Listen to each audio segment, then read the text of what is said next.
Sud Radio, l'œil de l'expert.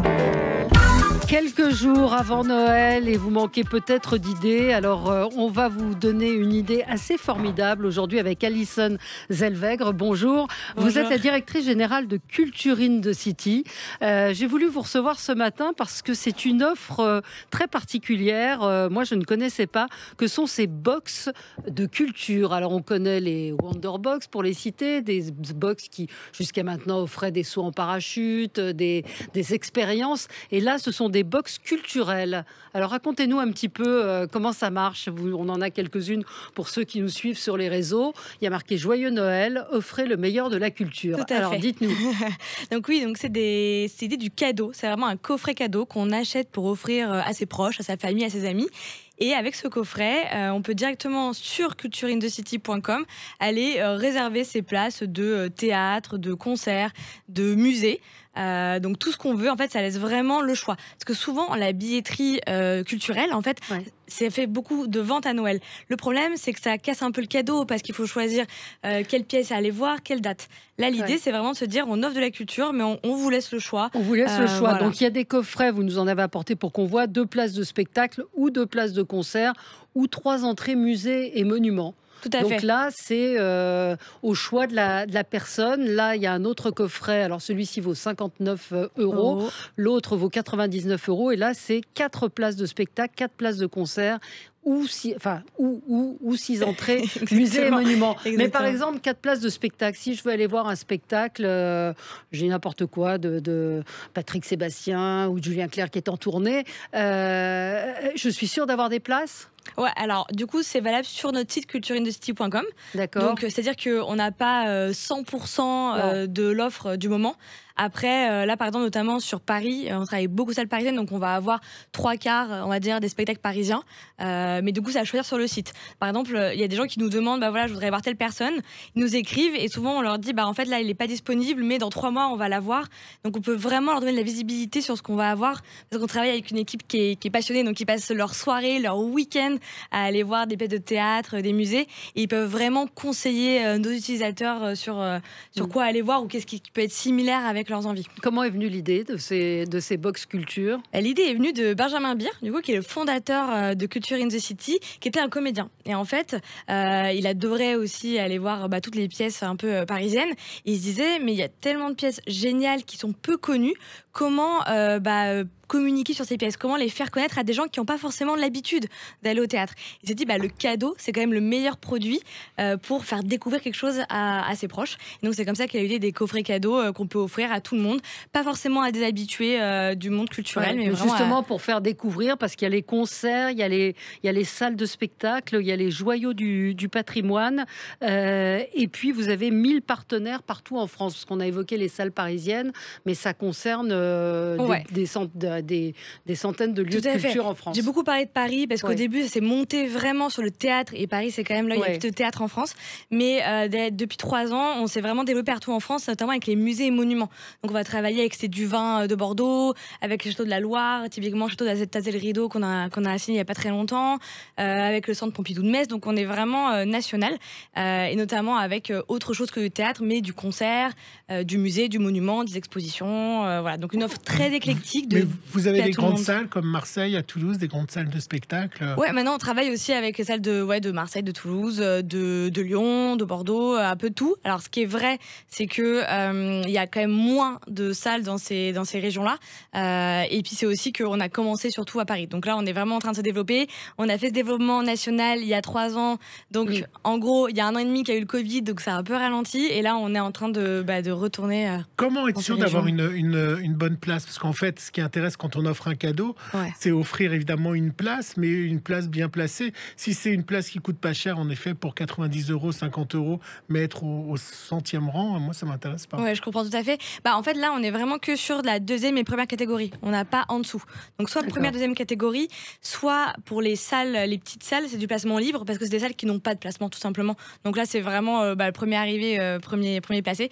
Mais sinon, on va pas en dessous de la 2e catégorie, donc vous avez forcément une bonne place. Comment vous expliquez le succès des box Vous avez travaillé pour Wonderbox, c'est un concurrent sans être un concurrent, parce que vous ne proposez pas les mêmes produits, mais c'est vrai que ces box sont des véritables succès. Hein. Oui, bah moi j'ai vraiment démarré ma carrière chez Wonderbox. Donc en effet, je connais bien ce secteur. En fait, c'est tout simplement déjà le cadeau, le fait de pouvoir offrir un cadeau avec autant de choix, c'est quand même un peu, je trouve, un émerveillement. Moi, quand j'avais ma première Wonderbox, je me mettais dans mon canapé, j'ouvrais le petit livret, et je me disais, est-ce que je vais aller dans ce château, est-ce que je vais aller faire ce spa. Donc c'était quand même un moment super sympa de pouvoir imaginer ce qu'on allait pouvoir offrir. Et puis c'est vrai que c'est aussi vraiment, par exemple, pour la dernière minute, c'est vraiment le cadeau, idéal. Le cadeau idéal, dernière minute, je laisse le choix. Quel est le taux d'utilisation des box? Est-ce que les gens les laissent dans les placards, ou vous connaissez le retour, même si c'est peut-être des secrets de fabrication, en moyenne, le taux d'utilisation des box? Alors, je connais pas pour Wonderbox, parce qu'en plus, je travaille plus du tout pour Wonderbox depuis 4 ans. Par exemple. En général. Nous vraiment, on a très peu d'utilisation, parce qu'en fait, ce qu'on fait, c'est qu'on récupère le mail des gens qui ont un coffret, et on leur envoie des newsletters toutes les semaines en leur disant voilà ce que vous pouvez réserver. C'est valable 3 ans. C'est valable 3 ans. Mais c'est-à-dire, par exemple, moi je reçois un coffret comme celui-ci, comment vous allez avoir mon mail? En fait, avec ce coffret, vous vous inscrivez avec votre mail pour rentrer le coffret, donc ça, vous l'enregistrez en fait sur cultureinthecity.com, et à partir de là, toutes les semaines, on vous envoie les spectacles qu'on vient de rentrer, réserver, donc on vous incite vraiment à réserver. Et notre but, c'est que vous réserviez, parce qu'en fait, derrière, nous on travaille avec 1000 partenaires, si on leur ramène personne, en fait, il n'y a aucun intérêt. Donc on encourage vraiment l'utilisation, et donc voilà, je sais pas qui le garde dans son placard. J'espère. Surtout pour des spectacles, des concerts, des visites de musées. Et en fait, il y a des réservations en ligne. Donc on simplifie beaucoup l'utilisation, c'est-à-dire qu'on n'a pas à appeler le partenaire pour savoir quand est-ce qu'il est dispo. Il va directement en ligne, ils peuvent réserver. Là, on a pas mal de gens qui réservent la veille pour le lendemain sur notre site. Donc il y a vraiment toujours de la dispo. Je regarde, par exemple, il y a Noé, La force de vivre, c'est le spectacle du moment. Il y a Cali, à Nantes, il y a Manga Mania. Enfin, vous avez énormément de propositions. La Fondation Vassarelli. Il y a beaucoup de... Il y a le musée d'Orsay là, qui fait Signac collectionneur en ce moment, qui marche très bien. Il y a le château de Chantilly, là où on a des nouvelles places qui viennent d'arriver. Enfin, on a vraiment à la fois des choses très connues, typiquement je Chantilly, Versailles, le Panthéon, mais aussi ce qu'on aime bien, c'est mettre en avant des lieux moins connus, des expos temporaires, des petites salles justement qui ont moins cette force de frappe qu'ont les grands sites, et que nous on connaît parce que l'équipe est passionnée, et qui vont vouloir mettre en avant et inciter les gens qui ont des coffrets justement à les découvrir. Et c'est ça vraiment la promesse de nos coffrets. Et pourquoi pas un nom de box en français? Pourquoi Culture in the City? Alors que vous parlez de culturel, de musée, de patrimoine et de chansons françaises. Alors là, je suis hyper d'accord. Alors, si on peut appeler en direct Benjamin Bière, on va lui demander. C'est plus trendy, comme on dit. C'est plus mode. Moi, je suis arrivée, c'est déjà ce nom-là. Donc voilà, mais alors je suis on a assez. envie que ça soit français. Tout à fait. Et en plus, on est 100% français. On est aussi produit en France. On est vraiment une boîte française. Donc voilà, je pense que l'idée, c'est aussi de se dire, comme la culture française est très connue, même à l'étranger, c'est de pouvoir se développer un jour à l'international, parce que c'est vrai qu'on est aussi un peu du tourisme culturel, et donc on pourrait se développer à l'étranger, et je pense que c'était ça l'idée aussi, c'était pas de se fermer une porte pour aller à l'étranger. Est-ce que c'est plus avantageux que d'acheter des places de spectacle directement dans une salle? C'est pas vraiment le positionnement, c'est le tarif public. C'est le même tarif qu'on va trouver dans n'importe quelle billetterie. Alors comme quel est l'avantage, FNAC, quel est l'intérêt? L'idée, c'est vraiment d'offrir du cadeau et de laisser le choix, et de pas avoir à choisir en amont la date et le spectacle. En revanche, sur le tarif, là, on travaille sur une offre d'abonnement, justement pour les gens qui voudraient acheter pour eux.